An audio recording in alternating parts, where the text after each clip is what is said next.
بہت دنوں کی بات ہے، کسی گاؤں میں ایک جلاحا رہتا تھا۔ اس کا نام کرمو تھا۔ اس بیچارے کے پاس ایک ہی کھڈی تھی جس پر وہ اور اس کی بیوی دن رات ایک کر کے کپڑا بنتے اور پھر اپنے قریبی قصبے میں جا کر اسے بیچ آتے۔ اسی سے ان کا گزارا چل رہا تھا۔ ان کی کوئی اولاد نہیں تھی۔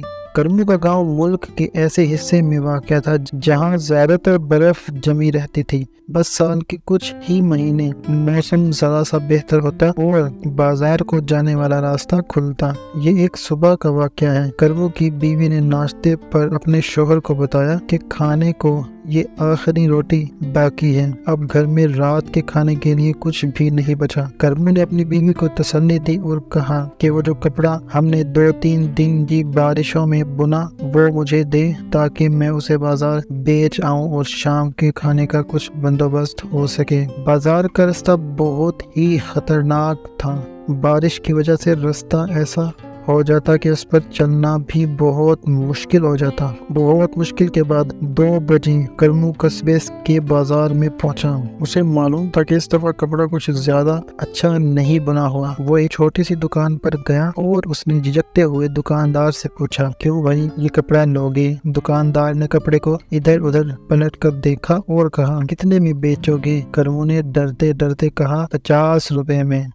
اس کپڑے کے؟ دکاندار نے طنزیہ انداز میں بولا، جاؤ بھائی کوئی اور دکان دیکھو، آج کل ویسے بھی لوگ برف باری کی وجہ سے کھانے پینے کی چیزیں زیادہ خریدتے ہیں، ایسے کپڑوں کو کون پوچھتا ہے؟ اچھا بھائی تم ہی بتاؤ تم کتنے کا لوگے؟ کرمو نے دکاندار سے پوچھا۔ دکاندار نے کہا، 15 روپے سے 1 پیسہ بھی زیادہ نہیں دوں گا۔ 15 روپے؟ یہ تو بہت کم ہے۔ مگر کرمو کو پتا تھا کہ کپڑا زیادہ نہیں، اس لیے اس نے چپ چاپ 15 روپے لیے اور آگے بڑھ گیا۔ راستے میں اس نے کچھ کھانے پینے کی چیزیں خریدی اور تیز تیز گھر کی طرف چل پڑا۔ تھوڑی دور جا کے اس نے دیکھا کہ ایک درخت کے نیچے ایک اونج بری طرح زخمی حالت میں پڑی ہوئی ہے۔ اس کے پاؤں کے نیچے ایک تیر لگا ہوا ہے اور اونج بیچاری درد سے کراہ رہی ہے۔ کرمو نے اپنے ہاتھ میں تھامے ہوئے لفافے زمین پر رکھے اور بہت احتیاط سے اس کے پاؤں سے وہ تیر نکال دیا۔ اونج بہت نڈھال ہو چکی تھی مگر پتہ نہیں اس میں کہاں سے قوت آئی اور اس نے اپنے زخمی پر پھڑپھڑائے اور سامنے درخت کی طرف اڑ گئی۔ اتنے میں کہیں سے ایک شکاری نازل ہو گیا۔ تم نے اڑائی ہے میری کونج؟ وہ چلایا۔ ہاں بھائی وہ بیچاری زخمی تھی، مجھے اس کی تکلیف نہیں دیکھی گئی،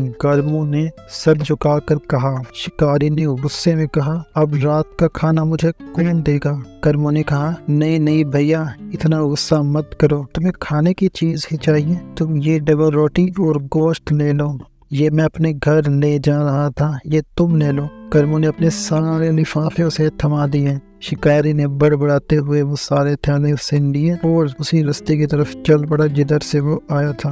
گھر پہنچتے پہنچتے بہت رات ہو چکی تھی اور اس کی بیوی برے وقت کے لیے بچائے ہوئے آلو بھون رہی تھی۔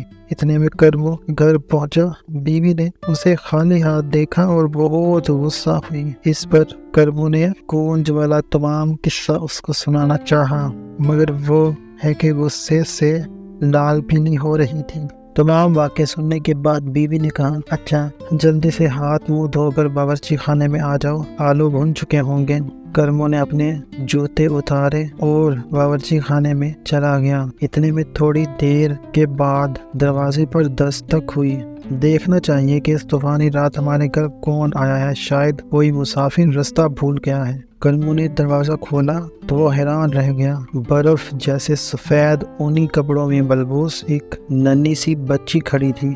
کیا میں اندر آ سکتی ہوں؟ لڑکی نے سردی سے کانپتے ہوئے کہا۔ آ جاؤ بیٹی اندر آ جاؤ، کرمو نے محبت سے کہا۔ اتنے میں کرمو کی بیوی بھی سامنے آ گئی۔ کون ہے بھائی، کون ہے؟ میں ہوں ماں جی، رستہ بھول گئی ہوں، کیا میں اندر آ سکتی ہوں اور کچھ دیر یہاں پناہ لے سکتی ہوں؟ بچی کو دیکھ کر کرمو کی بیوی نے کہا، کیوں نہیں میری بچی، ضرور آ جاؤ، یہ تمہارا گھر ہی تو ہے۔ کرمو کی بیوی نے آلو گرم کیے اور بچی کو اپنے پاس بٹھا کر بہت ہی محبت سے اسے وہ آلو کھلائے۔ اس رات برف باری صبح تک ہوتی رہی۔ صبح بھی تھوڑی ہی دیر کے لیے برف باری رکی۔ ننھی بچی کا نام